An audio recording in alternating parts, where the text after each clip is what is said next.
Good evening, Eric Francis here with STARCAST for the 14th of December 2023. Thanks for joining me.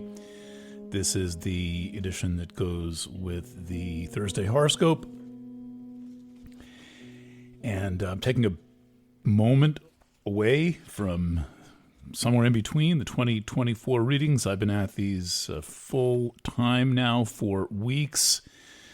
Finally at the point where I'm convinced I'll be able to do it. There's that kind of tipping point threshold where for a while it just seems impossible, and then I get to that point where, I'm doing this, I've done it before, and I'm going to get it done this time. Your 2024 readings will be in writing and in audio format.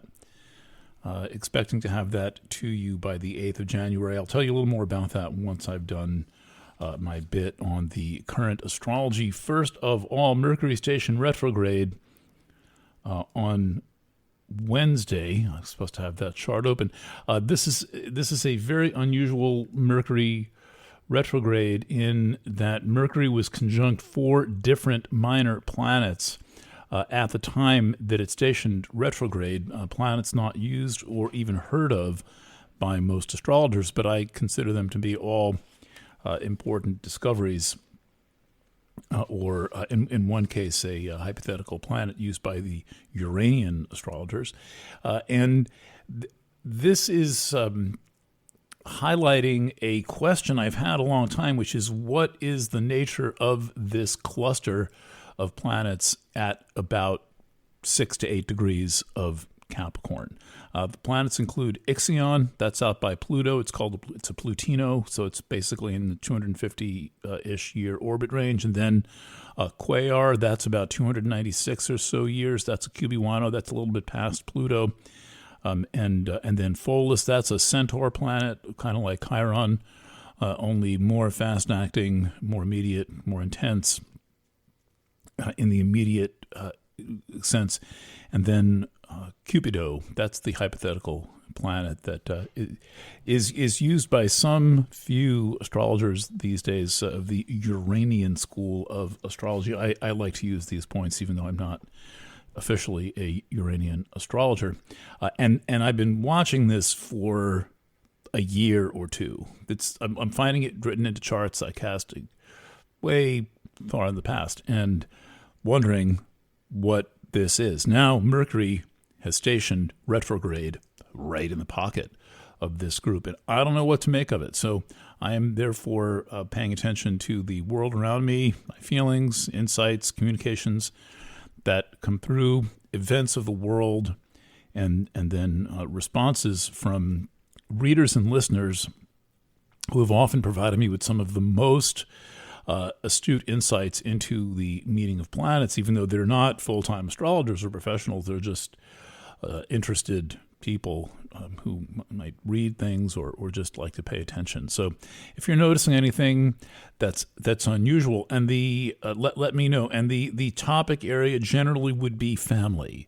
It would be the tribe, the real tribe, not like the community interest of all ambulance drivers or something, but the actual tribe of people who have some form of a structured bond, and this can include various forms of stories of the origin. So there's a point in there that's about origin stories. Quasar is about origin stories, and then Pholus takes us back about 80, 90 years to 3 more generations back from you great-grandparents' generation. So that's what's hovering around. Matters of right and wrong are important in this configuration because of the presence of Ixion.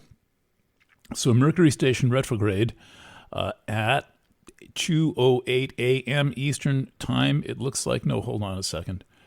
Hold on, events. 2:08 a.m.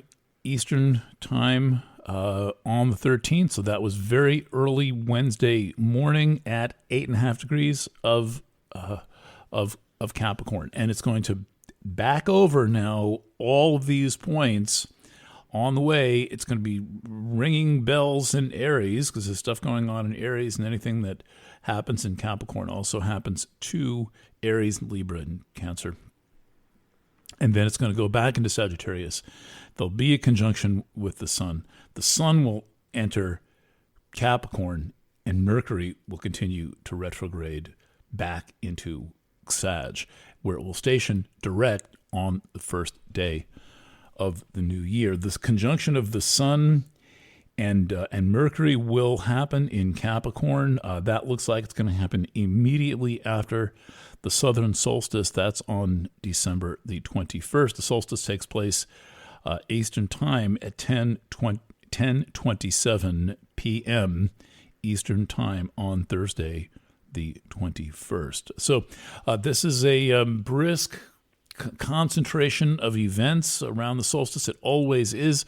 As I mentioned last year, we have here in the Northern Hemisphere, there's that sensation of time compressing because the days just keep getting shorter and shorter. They're already really short. I don't know how far north of the equator you live, but it's like you wonder, like, wow, how is it possibly dark at 4:30? Sometimes if it's cloudy, 4 o'clock in the afternoon. And it's always interesting to observe this. And of course, it's compounded by daylight savings time ending, where when the days are approaching their shortest, they yank an hour out, which is said to have been compared in the folklore of wise things that Native Americans have said to white people, that only the white man can think that if you cut a strip off the bottom of a blanket and sew it to the top of the blanket, you get a longer blanket. Kind of true, right? So here we are at this moment of maximum compression, and with the sun as of now approaching a conjunction to the galactic center. By the way, didn't mention that the new moon was on Monday. I did mention it last week, but haven't mentioned it today.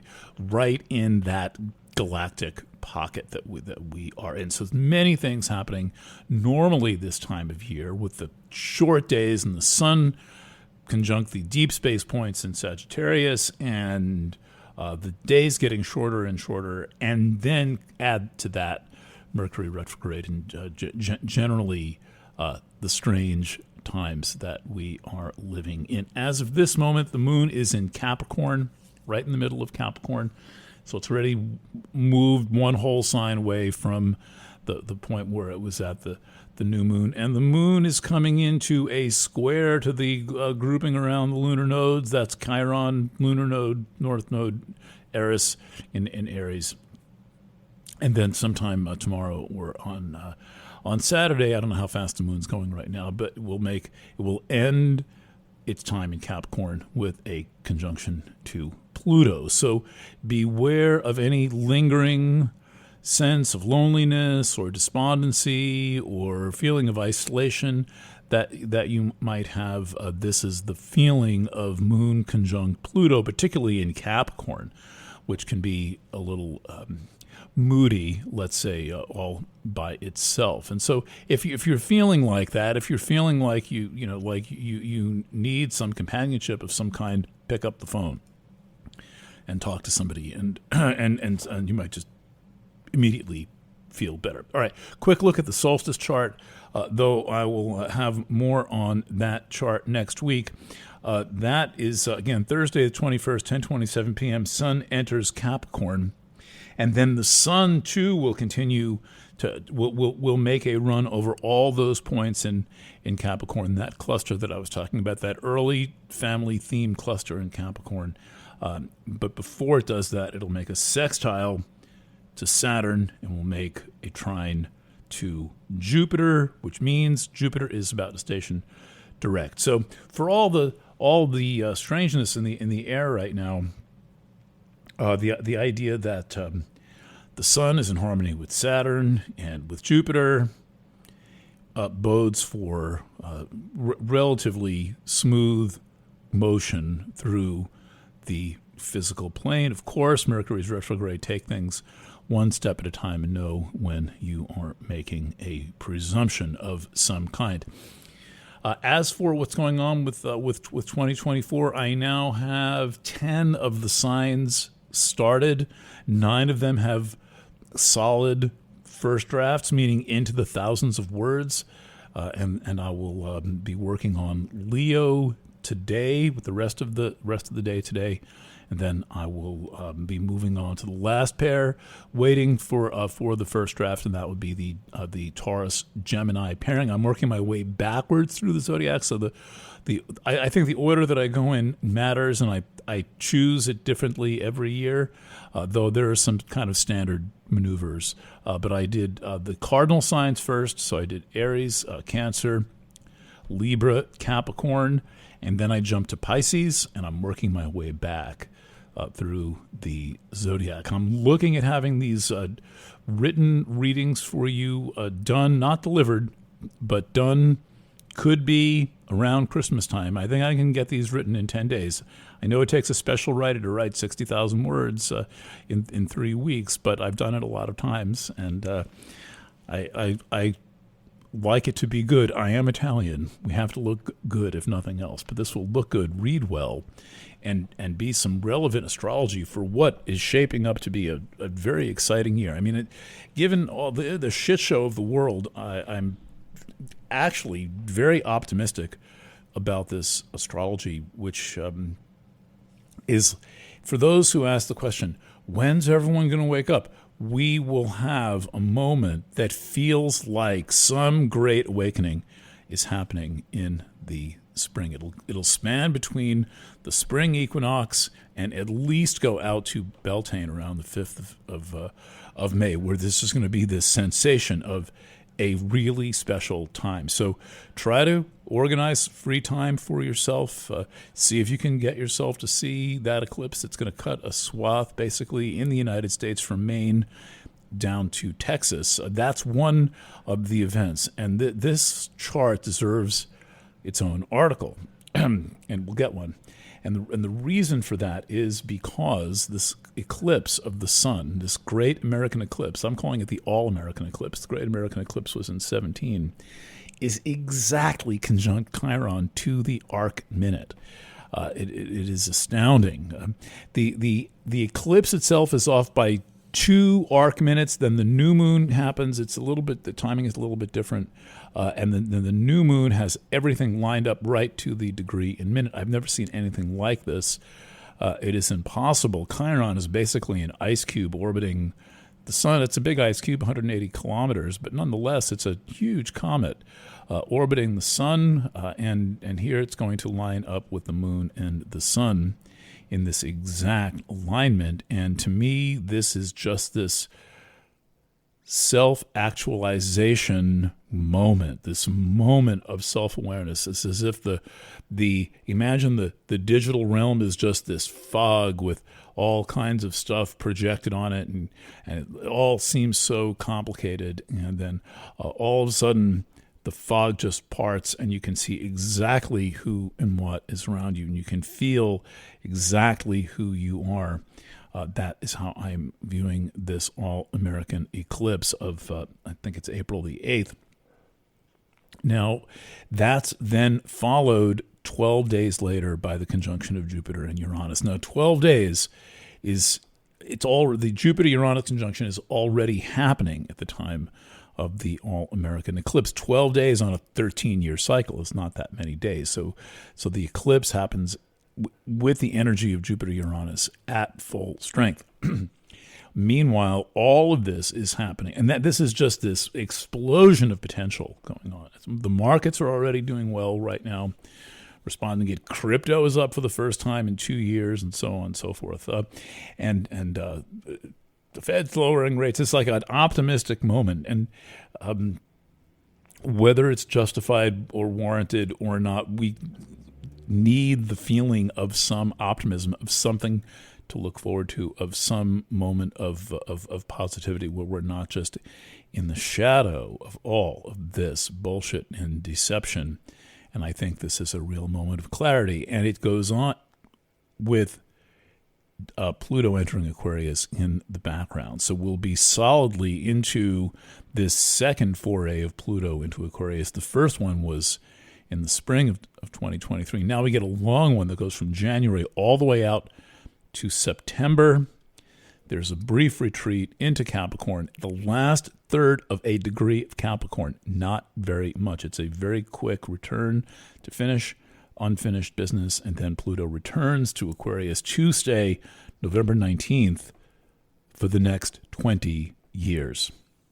So we are kind of riding this wave of change and adventure and excitement. And to me, this is just seeming like the first moment where it's possible to feel any actual optimism, easily going back to 2019. And by the way, I mean, those were all those times before the 2020 crisis leading into that, the years leading into it were extremely stressful, largely forgotten by this new kind of stress caused by this phony crisis we were all dragged through. So the clouds part, and we get a look at ourselves, one another, and the world around us, all covered in somewhere in between 2024 annual reading of Planet Waves. Tonight's mailings have opt-in links for all of that. If you're looking for a discount coupon, please write to us at cs@planetwaves.net. All you need is the most basic subscription, and we will send you a substantial discount coupon for that. Okay, signing off for now. I'm looking at having Planet Waves FM on Saturday. This is actually working pretty good to have it be on a Saturday schedule. I take it easy on Friday, prep the show, and then record the show on Saturday and post it. That's what I'm doing now to keep it out of the way of my 5-day-a-week, somewhat rigorous writing schedule on somewhere in between. Thanks for listening. Thanks for joining me. Thanks for being a supporter, subscriber, reader, correspondent, contributor, whatever you may be. Lots of love, and bye for now.